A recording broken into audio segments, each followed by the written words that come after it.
yourself. Everyone, my name is Jeff. I'm the first counselor of Setting Order Ministries, and we're talking about United Order. Now this is United Order Part 2. In the last video I left off on section 104, verse 72, so I'm just going to read 72 again. And there shall be the voice and common consent of the order, that any man among you say to the treasurer, I have need of this to help me in my stewardship. If it be $5, or if it be $10, or $20, or $50, or $100, the treasurer shall give unto him the sum which he requires, to help him in his stewardship, until he be found a transgressor, and it is manifest before the council of the order plainly that he is an unfaithful and unwise stewardship.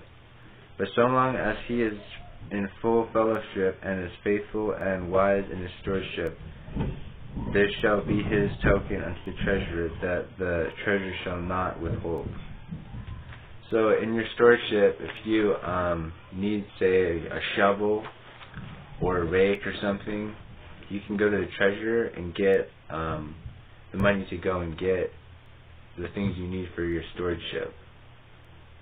So all the money made in the United Order goes to everyone. It's God's money, and everyone that is in the United Order and is a good steward and is an honest steward, they can go to the treasury and get stuff that they need for their stewardship.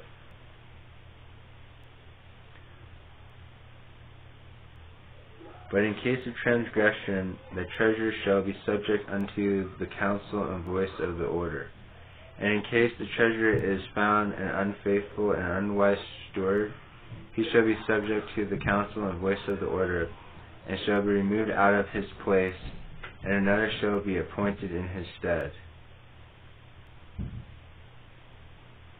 So if someone is a transgressor, trying to steal from the United Order, or is not being honest in his steward, the council, then he won't get the money he wants for his stewardship. And then the treasurer, if the treasurer is a dishonest treasurer, he will be subject to the council and removed out of his place, and a new one will be appointed in his stead. So if you got a crooked treasurer, then he'll be taken out, and a new one will be put in his place. And again, verily I say unto you concerning your debts, behold, it is my will that you shall pay all your debts, and it is my will that you shall humble yourself before me, and obtain this blessing by your diligence and humility and the prayer of faith.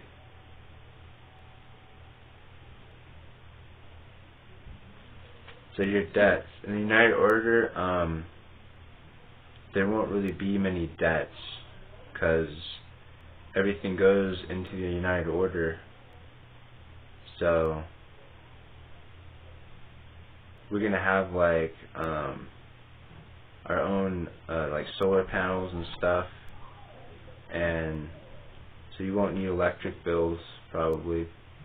Well, anyway, that's what we want to do.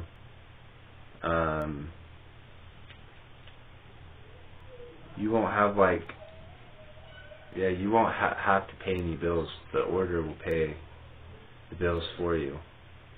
If you're a good steward and you're an honest steward, then all your bills will be paid for through the order.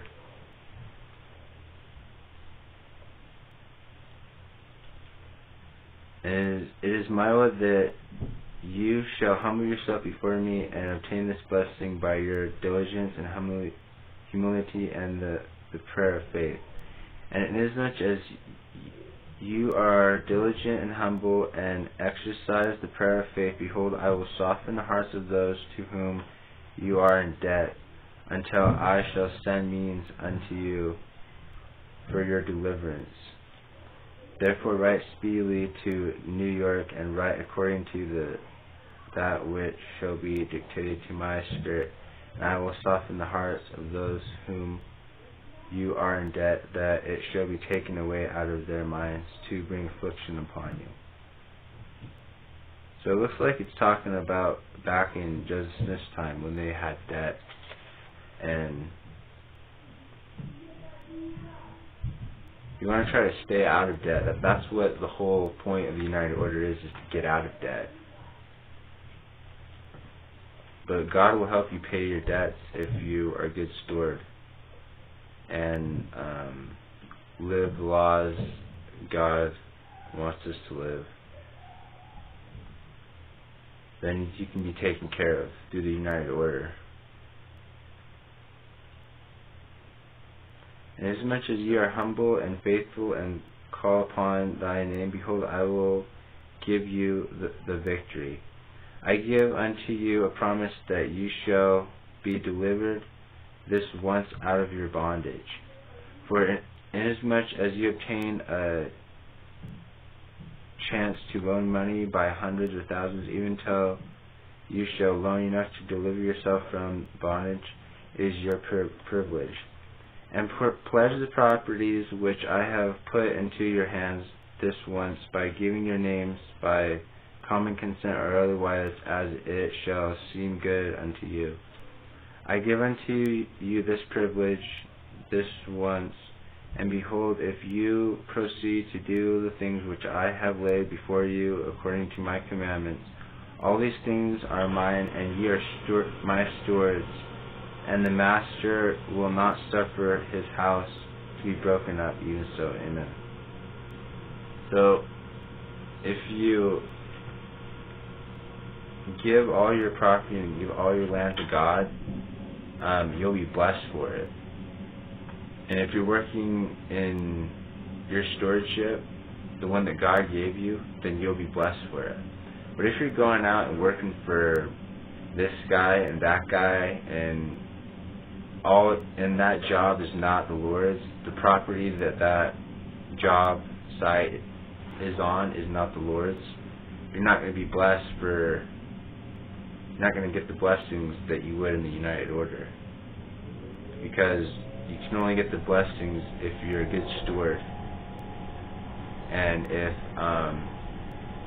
you give all your possessions to God, and He can use that to create equality where there's no rich and no poor.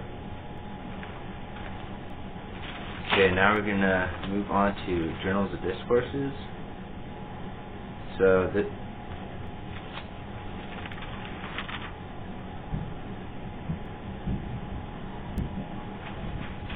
is Journal of Discourses, Volume 18, page 80. What is the order? President Young said, to act as a steward over our own property. Brigham Young said, there is not one solitary thing that he has, wife, dollar, horse, carriage, or property of any kind, that he did not receive from God. Have any of us gotten anything from God? No, not a penny. See, Brigham Young, he got everything from God. He got money, horses, wives, property, and that's what you can get in the United Order. The United Order, you get property, you get your stewardship, which could be cooking, growing gardens, sewing, anything.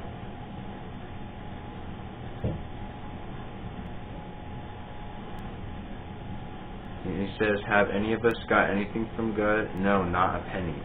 Because everyone goes and works in Babylon, and they give all their time, they put all their time and energy, and they put all their money into Babylon. And you don't get blessed for that. And then Brigham Young says this, can we keep anything longer than the Lord has in mind to permit us? No, not a moment longer.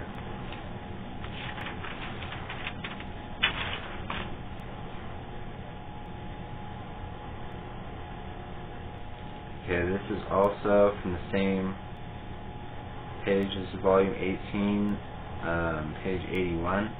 Then again, if there is extravagance in families, in dress, eating, or in living of any kind, no matter what it may be. We want to